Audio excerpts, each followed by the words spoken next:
So I don't think Idaho is a place for lying doctors, lawyers, executives, and reporters. And so I hope they'll go somewhere else to do their lying. As most of you know, Diego Rodriguez and I have been ordered by the court to pay St. Luke's CO and staff members $52 million for defaming them. But the problem with this is that St. Luke's witnesses and attorneys lied to the jury many, many times. In fact, let's look at a few direct, indisputable lies that St. Luke's CO, attorneys, and doctors made in court. You can decide for yourself. First, let's look at Dr. Rachel Thomas, the admin doctor for St. Luke's Meriden Hospital. She testified in court under oath that, quote, the baby would have died if they would not have taken him. With help from crafty attorneys, she lulled the jury into a heartwarming story about how she goes to Haiti and provides medical care for children that are malnutritioned. And after the jury was awed by her benevolent care and service to Haiti children, she then flat out lied to the jury about Baby Cyrus. She said, quote, he looked like a baby from Haiti. The baby's stomach was descended, his eyes were hollowed, and he was unable to sit up. So this is her quote. This is what she said to the jury, among other things. Now, I have showed you videos of Cyrus right before he was taken by Meriden Police and then sent to the hospital. This video is just minutes, no more than an hour before Rachel Thomas first saw Baby Cyrus. Yet, to the jury, she testified under oath that, quote, he looked like a baby from Haiti. The baby's stomach was descended, his eyes were hollow. But look at Baby Cyrus, look at him. Does he look like he's a malnutrition baby from Haiti? Does he look like these babies? Dr. Rachel told the jury that he did, that he looked like a baby from Haiti. This video is right before they took Cyrus. It is the best evidence that you are going to get. Look at it. Dr. Rachel Thomas is a liar. Now, if you think I'm being too hard on her, I'm going to give you some more evidence that will further impeach her. When Cyrus was transferred to the Boise Hospital, the ambulance record shows a completely different story than what Dr. Rachel Thomas told the jury. The ambulance record reads, patient is 10 months old, male, acting appropriate for age. Patient is looking around, surrounding, and interacting appropriately. Skin is PND. Primary assessment completed. Breathing appears non-labored with no accessory muscles used. Normal strength. No acute life threats noted. Patient does not appear to be in any physical distress. So that's from the ambulance records. The EMT also wrote in the report that Dr. Rachel Thomas, quote, handed us the patient secured in his car seat.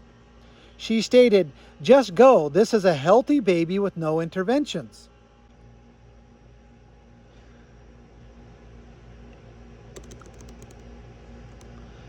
Body cam footage verifies this. Rachel Thomas is caught on camera multiple times stating that Baby Cyrus is a healthy baby. Here's the thing. I need to have some more degrees of separation to protect this poor foster mom that's going to take this kid, everything else. I know. So what I want to do is admit this baby to Boise. Not because it's medically necessary. The kid has lost weight and needs to be not in all of this. But what I want to do is send the baby to Boise, because then that's a few more degrees of separation, keep them overnight, and then sometime tomorrow, when they don't know, get the baby out with CPS to the foster parents. And it's... But how acutely... Oh no, he's totally stable. But Dr. Rachel Thomas told the jury, quote, the baby would have died if they would not have taken him. But the evidence says otherwise. Now, just to further prove that Dr. Rachel Thomas lied to the jury, here is another direct contradiction to her testimony to the jury. She said to the jury that, quote, the baby's stomach was descended, his eyes were hollowed, and he was unable to sit up. But Cyrus had been sitting up on his own for many months. Several minutes after Dr. Rachel Thomas evaluated Cyrus in the emergency department, another doctor evaluated Cyrus and reported, quote, no head long noted, able to sit up unassisted. See that right there? Able to sit up unassisted. Just the opposite of what Dr. Rachel Thomas told the jury. Here are pictures from St. Luke's own medical records, just hours after they took him. He's playing, looking healthy, and sitting up, just opposite of what Rachel Thomas told the jury. See, this is the problem with people like Rachel Thomas. They are revered by the public because they are doctors and professionals, but they have no scruples.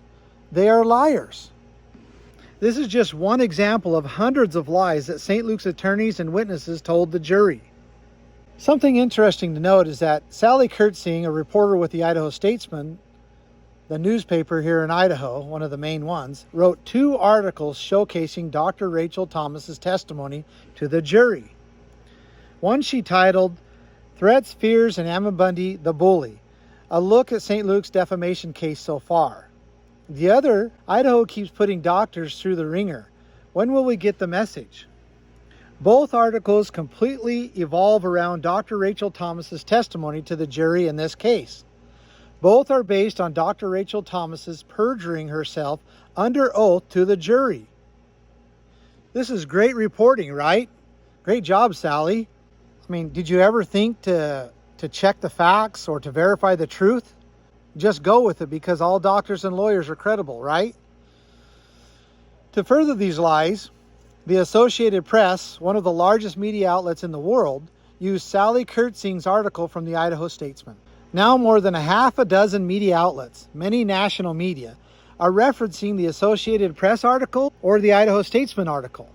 All of them painting me in a terrible eye based upon the lies that Dr. Rachel Thomas gave under oath. Shame on them. Shame on Rachel Thomas. Now, St. Luke's attorneys and executives have lied throughout this entire proceedings and said I made statements that I did not make. Many of these lies they also told to the jury and presented absolutely no evidence to back them up, just like the reporters did. St. Luke's CEO Chris Roth and lead attorney Eric Steidman misrepresented these statements and others to the court and have continued to lie about me making them throughout the proceedings. Reporters simply indicate that they got them from the court document.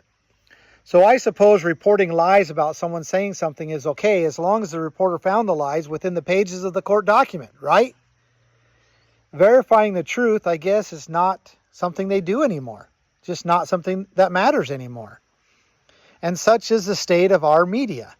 Truth means nothing to editors and reporters who are seeking to discredit someone because they do not agree with their ideology.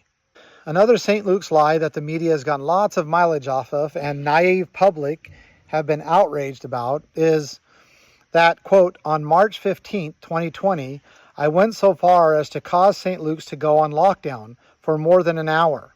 During this time, nurses, doctors, and other employees could not enter or exit the building.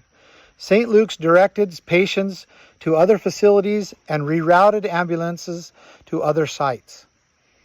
That is St. Luke's actual written accusation. If you live in Idaho or have read any of the mainstream articles, I'm sure you have heard this lie. Quote, that I caused the hospital to be locked down. The funny thing about this is that on March 15, 2020, the day St. Luke's and the media, like the Idaho Statement, claimed I caused the hospital to go on lockdown, on that day, I was in court all day. Yep, I have very strong alibis. The judge, jury, the bailiff, the prosecutor, all the witnesses, and even reporters taking notes and pictures in the gallery. The reason why I say this is so funny is that both the Idaho Statesman and the Associated Press reporters knew I was in the courtroom all that day and knew I could not have been responsible for causing the hospital to go on lockdown. Here's a picture that the Idaho Statesman published that was taken in the courtroom on March 15, 2020. The same day St. Luke's CEO and attorneys said I caused the hospital to go on lockdown. Here's that same picture published by the Associated Press. If you look, they give the date, March 15, 2020. 3 facts are evident about this information. One, I was in the courtroom all day on March 15, 2020, and therefore did not cause the hospital to lock down. Two, Idaho Statesman's reporter knew I was in the courtroom that day, but reported that I caused the hospital to lock down to make me look bad anyway. Three, the Associated Press also knew I was in the courtroom all that day as well. For nearly a year and a half, I have speculated to why St. Luke's shut down the hospital that day. There was no threat by protesters. There was nothing protesters did that day that was unusual. They were in the public street holding signs and talking with each other. The police would have quickly arrested someone that was blocking the hospital or harassing anyone coming in.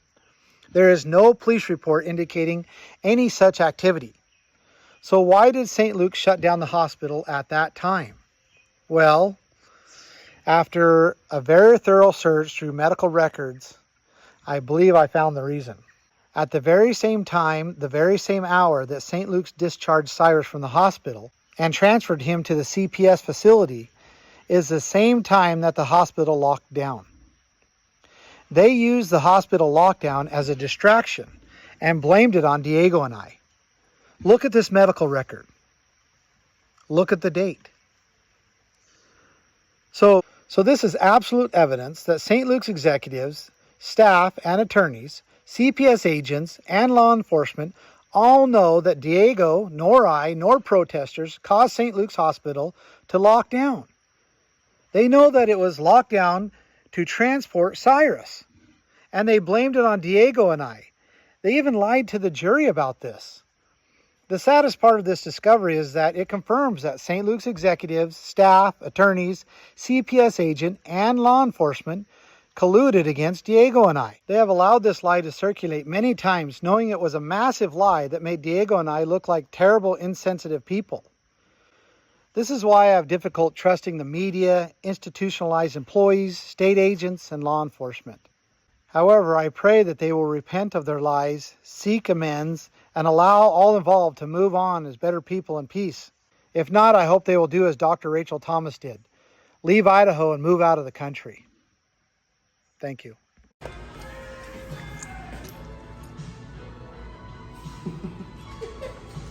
Right there, Cyrus, it's ready. Look, Cyrus, go in, go in. Go in.